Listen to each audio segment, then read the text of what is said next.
Assalamualaikum warahmatullahi wabarakatuh. Saya Muhammad Robert Amil Lutfi dari Prodi PBSI 2019. Di sini saya akan menjelaskan tentang kematian bahasa. Bahasa sebagai alat komunikasi dan interaksi yang hanya dimiliki oleh manusia. Tidak hanya dapat dikaji secara internal, tetapi juga secara eksternal. Sosiolinguistik merupakan gabungan antara disiplin sosiologi dan disiplin linguistik dengan bahasa sebagai objek kajiannya. Namun, satu hal yang harus digarisbawahi bahwasannya bahasa sebagai objek kajian sosiolinguistik tidak dilihat maupun didekati sebagai bahasa, melainkan dilihat dan didekati dengan sarana interaksi atau komunikasi di dalam masyarakat.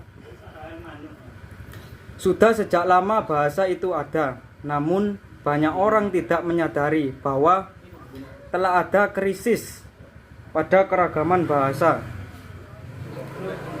Para ahli bahasa percaya bahwasannya ada sekitar 6.000 bahasa yang digunakan di dunia ini.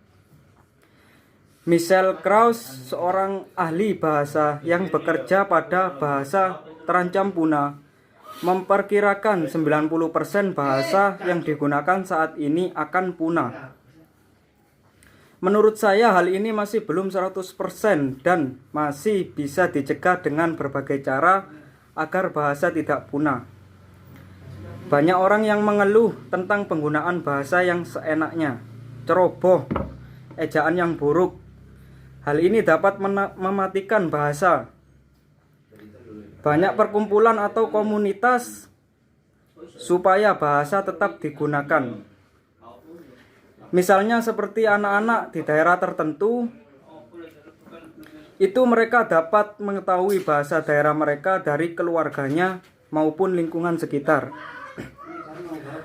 Hal tersebut tentu akan sangat bagus untuk menjaga keragaman bahasa yang ada. Karena dengan begitu mereka akan terus mewariskan bahasa mereka. Hal ini tentu sangat sulit seperti pada kasus bahasa di Yiddish. Dengan sekitar 3 juta penutur dianggap sangat sulit oleh banyak orang sebagai bahasa yang terancam punah. Itu dikarenakan masyarakat Yiddish sangat sedikit yang tidak bisa mewariskan bahasanya ke generasi berikutnya. Menghitung jumlah penutur saja bukanlah cara terbaik untuk memutuskan bahasa itu akan bertahan. Begitu juga sebaliknya. Tergantung bagaimana cara bahasa itu diteruskan ke anak-anak.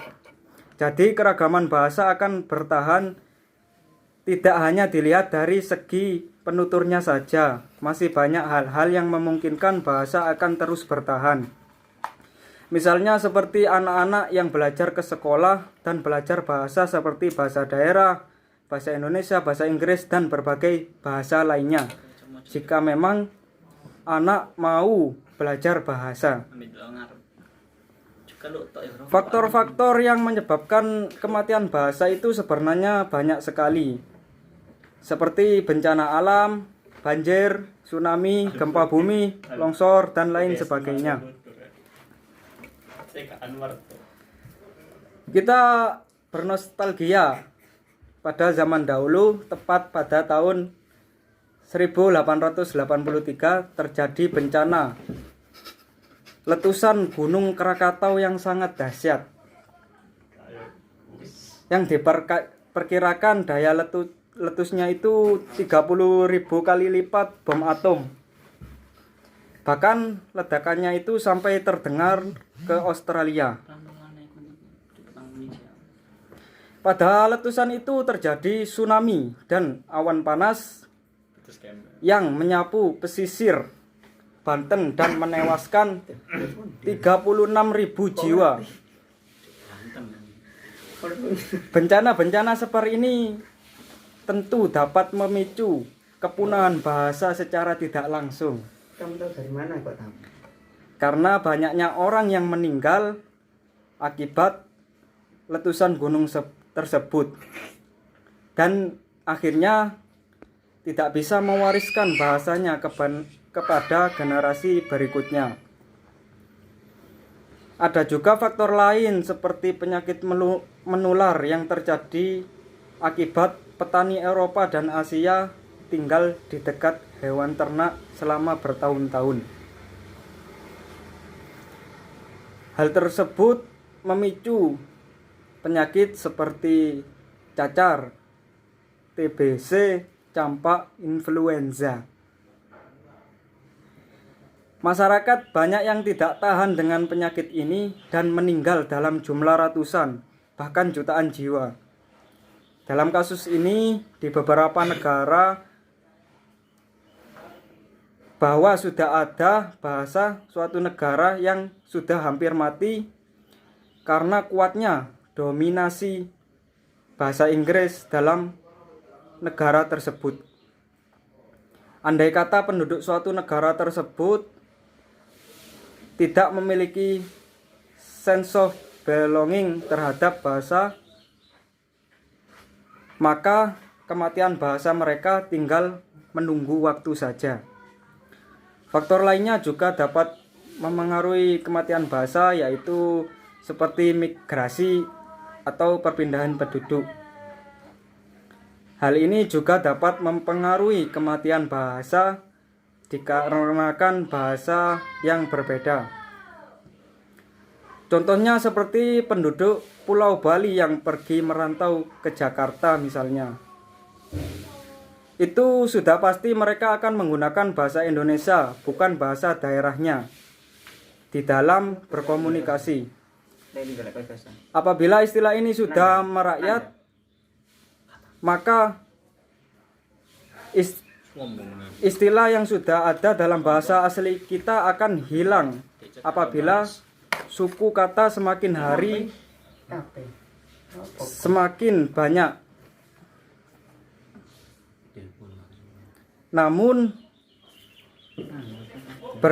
ini adalah pertanda bahwa suatu saat bahasa itu akan mati. Namun banyak komunitas upaya sedang dilakukan untuk merevitalisasi bahasa yang terancam punah dan mengembalikannya kepada pergeseran bahasa.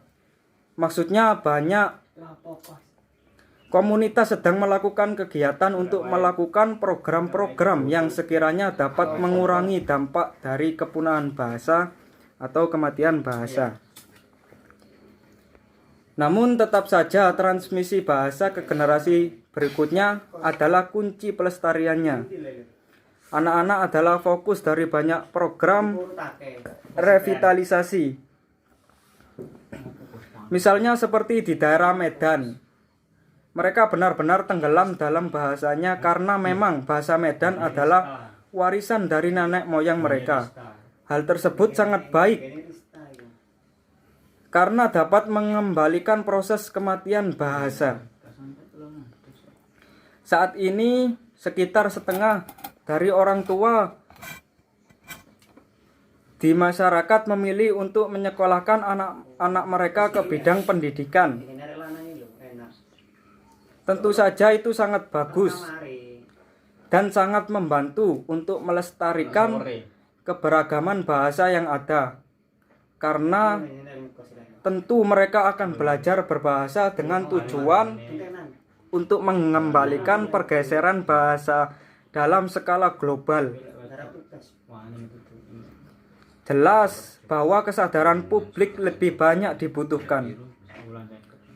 Ahli bahasa Peter Ledvogt tahun 1992 mencatat bahwa di Kenya, misalnya beberapa keluarga menjadi kebanggaan ketika anak-anak muda berbicara bahasa Swahili dan bukan Dahalo.